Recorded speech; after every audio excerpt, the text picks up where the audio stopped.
Hello, I am Dr. Gorakh Mandrupkar, Consultant Reproductive Medicine and Secretary General of World Justice Organization, India Chapter. In this webinar, we are going to learn about hypertensive disorders in pregnancy and its complications.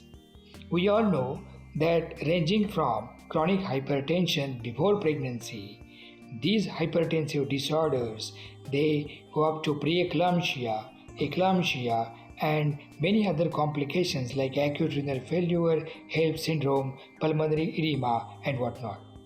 So, after the postpartum hemorrhage, one of the major causes for the maternal mortality and maternal morbidity are the hypertensive disorders in pregnancy. I thank Dr. Alpesh Gandhi, President Foxy, for this great initiative. I thank Zydus and DocMode for their educational support. So, we'll meet on 3rd April on hypertensive disorders in pregnancy and complications. Thank you.